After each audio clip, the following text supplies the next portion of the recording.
Our first unit in Physics 20 is called Kinematics. And kinematics is pretty much what you did in Science 10, at least the physics portion of Science 10. We're just going to go a lot deeper into kinematics, a lot more detail into kinematics. Kinematics is a study of motion. So I'm moving around right now. It's a study of me. It's not the study of you because you're at rest. You're not moving at all. It's a study of motion, but it's without regard, or in other words, not paying attention to whatever causes that motion. Unlike our next unit, which is called dynamics, which is the study of motion with regard to what causes that motion. Does anybody know, just as a little aside, what it is that causes motion? One word. Nope. No, not acceleration, but you're close, actually. Gravity can cause it, but gravity is an example of a force. Forces cause motion. So we're not going to pay any attention to forces in this unit. We're going to study just the motion itself. In our next unit, we're going to study the forces that cause that motion. Now, I'm going to do a quick little review of something you did in Science 10. The difference between a vector quantity and a scalar quantity. A quantity is like a measurement. Right? We can measure the distance to Calgary is 30 kilometers. We can measure the speed of your car with a radar gun on the side of the road. It's 112 kilometers per hour. Okay, those are quantities. There's two types of quantities. A vector quantity is a quantity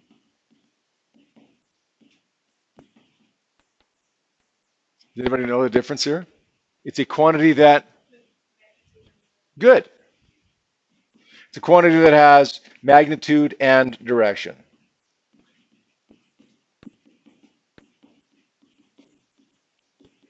If I ever ask you this on a quiz or a test, don't just say it has direction, because it has both magnitude and direction, as opposed to a scalar that is a quantity that has just magnitude, period. So don't say vector has direction, scalar has magnitude. They both have magnitude, but a vector also has direction. Sometimes I go grocery shopping with my wife. I'm not a real big fan of grocery shopping. Not a real big fan of shopping, period. When I go, I sometimes, I don't really pick up stuff and put in the basket or the shopping cart or whatever. I just kind of walk around and try to entertain myself somehow because I just find shopping so boring. One day I remember years ago, I was at No Frills and I was bored and I was just walking up the cereal aisle reading labels to entertain myself. That's how bored I was. And then I found Vector cereal. Anybody ever had this Vector cereal? Yeah, is it good? I've never eaten it. I've never eaten it still. They call it a meal replacement though, right? They don't call it cereal, they call it a meal replacement. So I was curious, Vector meal replacement, is it really any different than any other cereal like Corn Flakes or Fruit Loops or whatever? So I read the label. It's not much different, by the way. It's just a marketing thing, right? Meal replacement, cereal, it's just marketing. But what struck me was not how it was the same or different than regular cereal. What struck me was that every other cereal in the aisle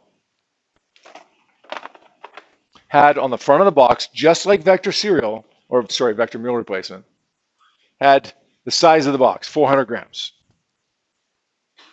But there was only one cereal in the aisle that had on the side of it, what does it say? For the directions? Directions. Okay, directions for use. They tell you how to eat this stuff. I'll get you to read them out here. They tell you how to eat this. They give you directions for use. Now, that's not what we're talking about with a vector, right? We're talking about a vector quantity that has both magnitude and direction. We're talking about something that has a magnitude and a north, south, east, west direction, not a how do you do this. This is not a vector, but it allows us to remember at least the difference between a vector and a scalar, because Vector cereal is the only cereal, or meal replacement, I should say, that has direction on the side of it. The rest of them, scalar cereal doesn't have direction, right? Just tells you how big it is, 400 grams. Read the side of it. Directions for use. Place 55 grams or 300 milliliters or 1¼ cup of vector in a bowl. Add 200 milliliters or 3/4 of a cup of skimmed milk. And it has to be skimmed. Then what? And then it says nutritional information. Oh, so it doesn't tell you what to do next? You So what can't are- eat it, I guess. once I pour the milk in the cereal, what do I? Just watch it. Then I just watch it? I Huh? don't know. Yeah, I think next you probably watch food and then. So it has directions for you. It's not very good directions because it doesn't tell you what to do after you put the milk in the cereal, but it does have directions. Okay, vector cereal, of course, would have direction on it, right? Because it's a vector. Scalar cereal, on the other hand, wouldn't have direction because it has only magnitude, the size of the box. All right, let's define three terms that are either vectors or scalars. Let's provide the symbol, the units, which is like, say it's 30 degrees Celsius outside. Degrees Celsius are the units for temperature. Okay, that's what I mean with units. And then let's talk about whether they're vectors or scalars. And then we'll use these three terms. Distance, position, displacement. I think it might have a definition for distance. I think that's pretty intuitive, isn't it? Distance would be, Liam, you got something for me? No? You can't tell me what distance means? A length between? Okay, could be the length between 2 points, sure. Usually when we're talking about distance in the context of physics, we're talking about movement. So we could say, Kyle, you got something for me there? No? How far something's gone? How far something's moved, maybe? Let's define distance as how far something moves.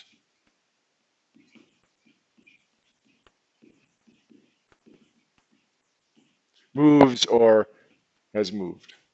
The symbol for distance we're usually going to write like this. Triangle D, upside down triangle D. What's the triangle mean? It's a Greek letter called delta. Delta means, somebody said it, change. Yeah, it's change. We're talking about a distance traveled. There's always going to be a change involved, right? I was here, now I'm over here. I've changed where I am. So usually we put that delta in front of the D. The typical units that we use for distance would be meters. Although sometimes we can use kilometers, sometimes you can even use miles. But the if in doubt, use this units would be meters. If you're not sure what units you should always use meters. Those are the standard units for distance. And distance is listen carefully to what I'm about to say, okay, the example I'm about to give you. The distance between Okotoks and Calgary is 30 kilometers. Distance is Braden? Scalar, good. Sometimes it's important to know that Calgary is 30 kilometers north of Okotoks. But when I gave you the distance, I didn't tell you that it was north, right? I just said it's 30 kilometers away. Sometimes it's important, sometimes it's not. Sometimes you need a vector, sometimes a scalar is sufficient. All right, one more, or two more, I should say. Position. What's your position right now? Janae, what's your position right now? About, I don't know, probably 4 meters from the front of the room, 4 meters north of the front of the room. Okay. What's your position, Braden? Maybe. Okay, 3 meters from the north of the front of the room. 3 meters north of the whiteboard. What does position mean? Yeah. Like where something is. Sure. Yeah. Sure. Where something is. Right. Or Maddie, what were you going to say? Yeah. Good. I'm glad you both said relative. Actually, that's good. Where something is, and it's always got to be measured relative to something. I'm going to define that as where something is. And that where something is can change, right? Like your position can change, but at one moment in time, it's in one place. Where something is relative to something else.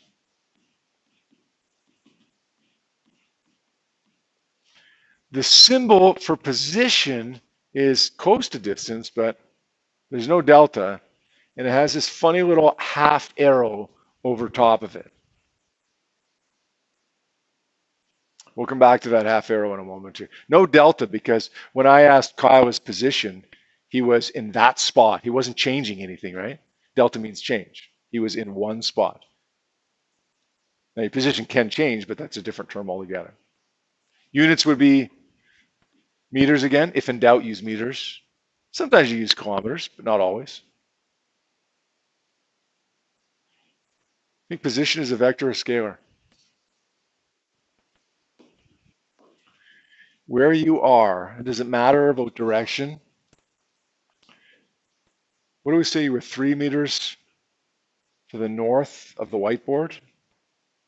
What if I just said you were 3 meters from the whiteboard? Does that describe your position? So let's say Genevieve phones up her friend, and her friend says, "Where are you? Like, what's your position?" Genevieve says, I'm 4 kilometers from Dairy Queen." That doesn't help very much, right? We would say, "I'm 4 kilometers north of Dairy Queen," or 4 kilometers west of Dairy Queen, or whatever. We have to provide, if we want to provide a position, we have to provide a direction. Therefore, position is a vector quantity. Good. Displacement is your, I'll tell you what this one is. It's your change in position.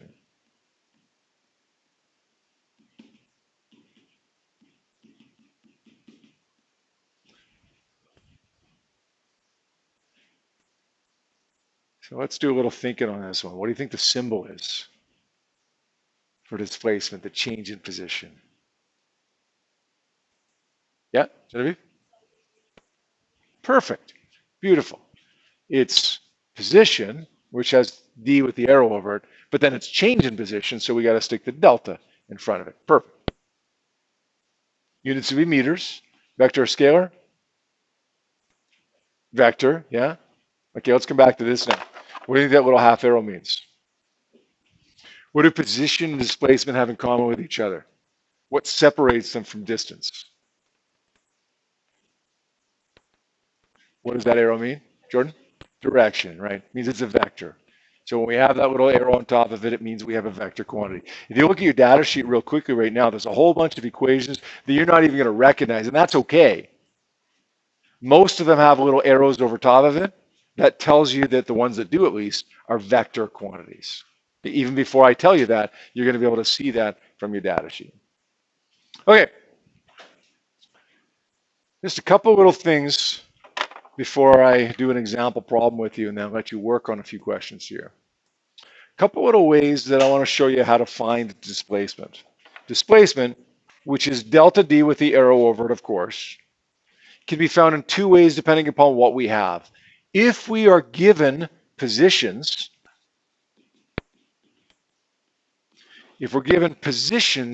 then we will subtract positions in order to get displacement. In other words, it's going to be df minus di. My final position minus the initial position. But if we are given displacements, in other words, we're not told my position is this and then my position is that, let's subtract them, but rather we're told I moved this far and then I moved that far, then we're going to add them. So in other words, if we're given displacements as opposed to positions, we want to add them together to get the total displacement. Does that make sense?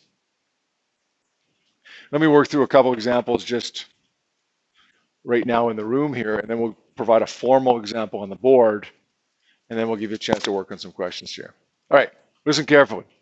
If you don't think you remember these numbers, then just jot them down on a piece of paper somewhere, okay? my position right now is 2 meters north of the whiteboard. Got it? My position is 2 meters north of the whiteboard. Okay, I'm going to walk back here. My position is now 6 meters north of the whiteboard. What's my distance traveled there? 4 meters? Yeah, good. What's my displacement?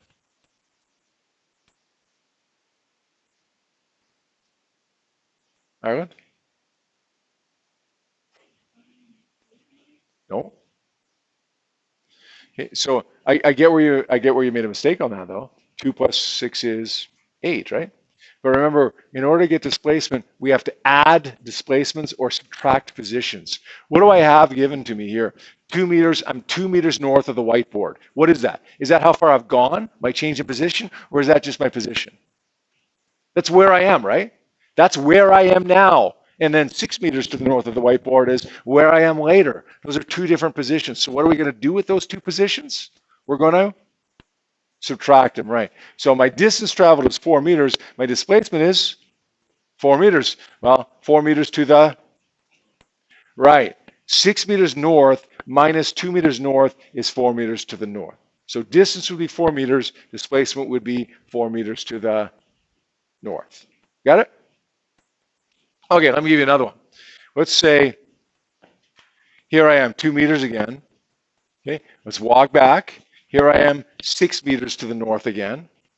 And now I'm going to go 2 meters more to the north. Got that? Got it? What's my distance traveled?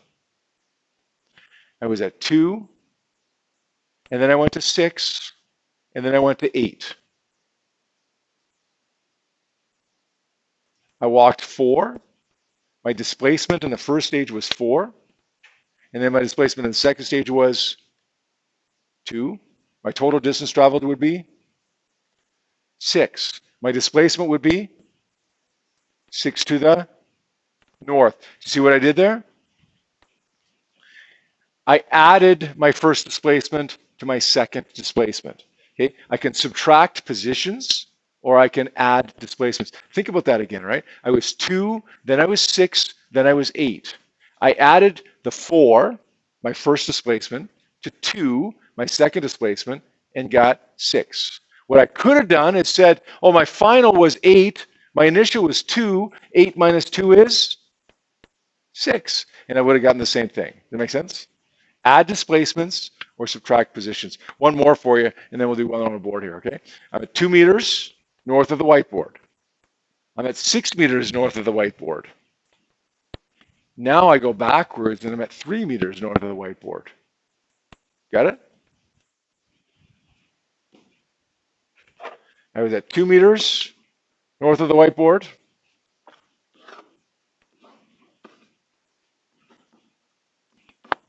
Then I was at 6 meters north of the whiteboard. And then I went back to 3 meters north of the whiteboard. What's my distance traveled? 7. I went from 2 to 6, and then I went back to 3. So I went 4 going this way, and then I went 3 going back this way. So my distance traveled would be 7. I added the distances, right? What's my displacement? 1 meter north. Good. 1 meter to the north. And I can look at that in two different ways, right? I can say I went 4 to the north plus -3, or 3 to the south, gives me 1. Or I can say 3 minus 2 is 1. Add displacements or subtract positions. Notice one difference though. In this last example, distance and displacement were two different numbers. In the previous example, they were the same number. Remember when I walked from 2 to 6 to 8, distance and displacement were both 6. But in this example, distance and displacement were two different numbers. What's the difference between those two?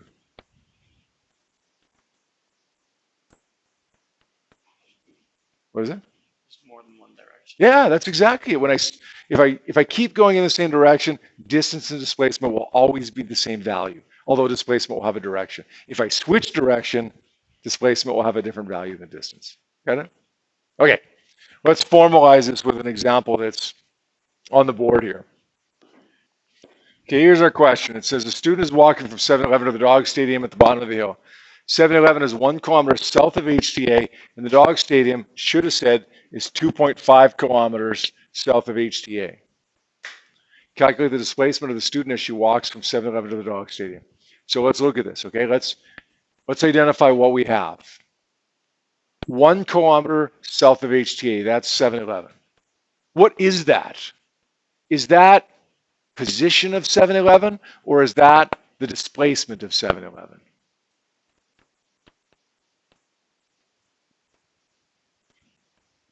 Maddie's your hand up? Okay, I thought your hand was up there. It's position, right? It's where 7-Eleven is. 7-Eleven hasn't gone anywhere. There's no displacement of 7-Eleven, right? It's exactly where it's been since they built it. That's the position of 7-Eleven. It's where 7-Eleven is. We're going to call that DI, the initial position. Okay, that's where the student starts, and that's the initial position of the student. I'm actually going to make it negative 1 kilometer though, because I'm going to indicate north is positive and south is negative. Now the dog stadium is 2.5 kilometers south of HTA. That's a position as well, right? Dog stadium hasn't gone anywhere. This is where the dog stadium is. We're going to call that the final position, negative 2.5 kilometers. We're going to find the displacement as a student walks from 7-Eleven to the dog stadium. What am I going to do? I'm going to add these numbers together or subtract them? Kyle? Good. If we add displacements, we would add them, but we don't. We have positions, so we'll subtract them. We're going to say df minus di is negative 2.5. Notice I'm using kilometers here. In this case, it's okay. Minus 1. Is that right?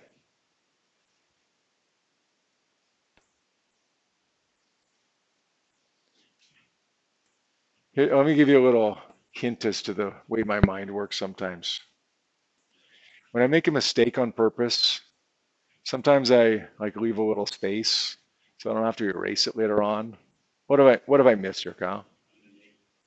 Right. It's negative 2.5 final minus initial, which is negative 1.0. Yeah, that's important, right? Negative 2.5 minus 1 is negative 3.5. Negative 2.5 minus negative 1 is 1.5. That make sense? So what's my displacement as I walk from 7-Eleven to the dog stadium? Negative 1.5 kilometers. Or I could have also said 1.5 kilometers to the south, right?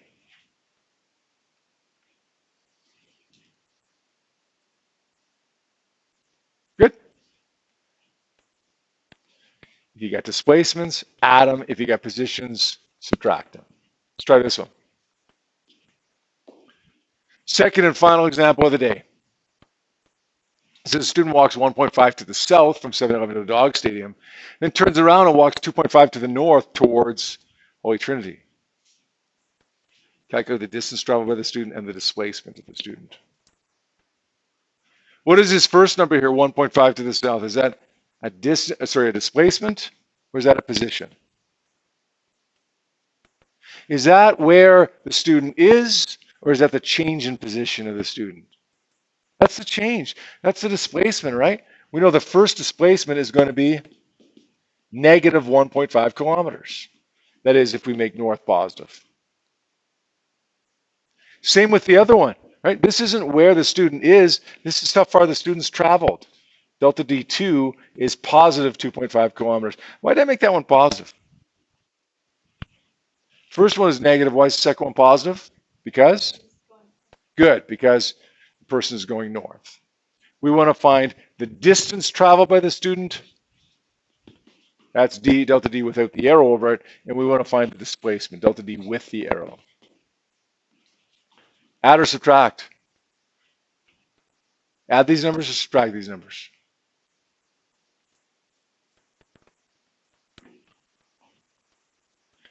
Rachel, what do you think? Add or subtract?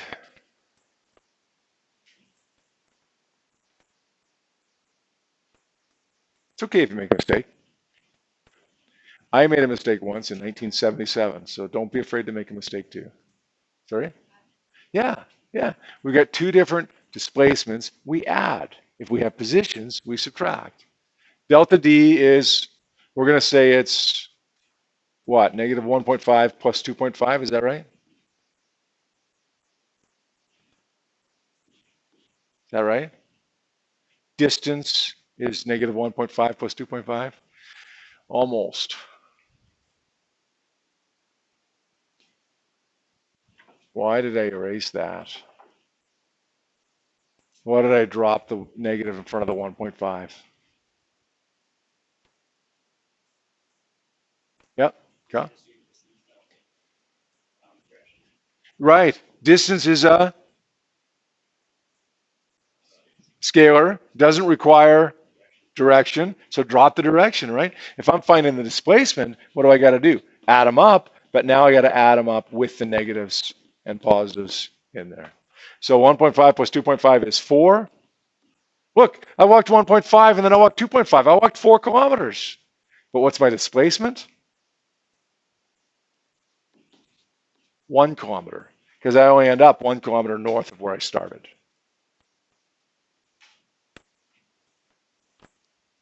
Add displacements and distances, subtract positions. When you're finding distance, don't worry about direction. When you're finding displacement, pay attention to direction. Got it? Okay, here's what I'm going to ask you to do. Take a look at worksheet number 1, which is on the board, and I'll scroll down as you need it. Or you can go onto Google Classroom and download it onto your phone. If you want to be able to scroll yourself, that's fine. It doesn't really matter to me. And I want you to work on this worksheet. Okay, I'm going to take a walk around. I'll always do that as you guys are working at your seats. I want you to ask questions if you're struggling with something. If you think you're supposed to add something, but you're not sure, talk to me about that. If you're not sure whether you should include the negative or not, talk to me about that, and I'll try to clarify it for you, okay?